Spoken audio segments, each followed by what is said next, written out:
साथ बातचीत करने के लिए राज्यसभा सांसद सुभाष बराला मौजूद है। सर, हरियाणा न्यूज पर आपका स्वागत है। सर, किसानों पर बात कर लेते हैं कि जिस तरीके से किसानों को खाली करवाया गया है, कई बातें उनके द्वारा कही जा रही है कि किस तरीके से कहीं ना कहीं निर्ममता उनके ऊपर किया गया है। किस तरीके से देखते हैं? देखिए, भारतीय जनता पार्टी की सरकारें, नरेंद्र मोदी जी की सरकार हो या हरियाणा में नायब सिंह जी के नेतृत्व की सरकार हो, हम हमेशा से किसान के लिए संवेदनशील रहे हैं। आप ये देखिए, कितना बड़ा किसान आंदोलन हुआ, उसके बाद हरियाणा के अंदर जो किसानों के मुद्दे थे, हमारी सरकार ने केंद्र सरकार से मिल करके एक एक समस्या का समाधान करने का काम किया है। क्या पंजाब सरकार ये काम नहीं कर सकती थी? भगवंत सिंह मान ये काम नहीं कर सकते थे?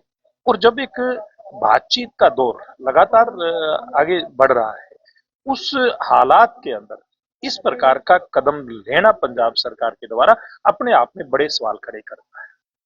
विपक्ष के द्वारा ये सवाल उठाया जा रहा है कि ये आम आदमी पार्टी के द्वारा नहीं बल्कि भारतीय जनता पार्टी की बी टीम आम आदमी पार्टी के द्वारा किया गया है। देखिए, कांग्रेस पार्टी को कहने का कोई अधिकार नहीं है। ये इंडी अलायंस के, ये गठबंधन के साथी हैं। ये फिर इसका मतलब तो ये लोगों को बेवकूफ बनाने का काम करते हैं लोग। जनता बेवकूफ बनने वाली नहीं है इनके कहने से, लेकिन ये प्रयास करते हैं।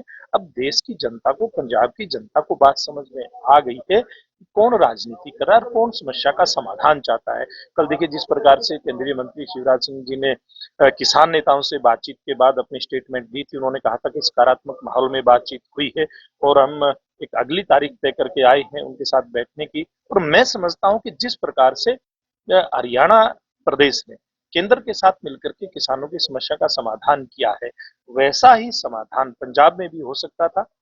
कल भी हो सकता था, आज भी हो सकता है, भविष्य में भी हो सकता है, लेकिन नियत सही चाहिए, जैसे हमारी सरकार की नियत और हमारे नेता की नियत सही। चलिए, एक और सवाल सर, बजट को लेकर कर लिया जाए। जिस तरीके से बजट पेश किया गया है, काफी सराहाया भी जा रहा है, वहीं विपक्ष के द्वारा घेरती हुई भी नजर आ रही है, क्योंकि उनके द्वारा कहा जा रहा है कि जो बजट पेश किया गया है कहीं ना कहीं वो तालमेल नहीं खा रहा है खर्च से।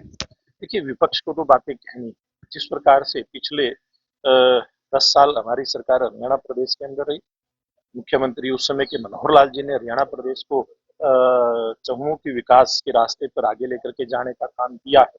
इसी प्रकार से नायब सिंह जी इस विषय को आगे बढ़ा रहे हैं और प्रदेश के अंदर संसाधनों का बेटर उपयोग, अच्छा उपयोग किस प्रकार से हो सकता है और उसके कारण से जन कल्याण की योजनाओं का लाभ नीचे तक कैसे जा सकता है, विकास की योजनाएं कैसे ठीक प्रकार से लोगों के लिए लाभकारी हो सकती हैं, हर विषय के ऊपर फोकस करते हुए हमारी सरकार ने बजट प्रस्तुत किया। और आपने एक बात ध्यान की होगी कि हरियाणा प्रदेश के बहुत सारे लोगों से, अलग अलग वर्ग समूहों से बातचीत करके मुख्यमंत्री जी ने बजट तैयार किया, प्रस्तुत किया।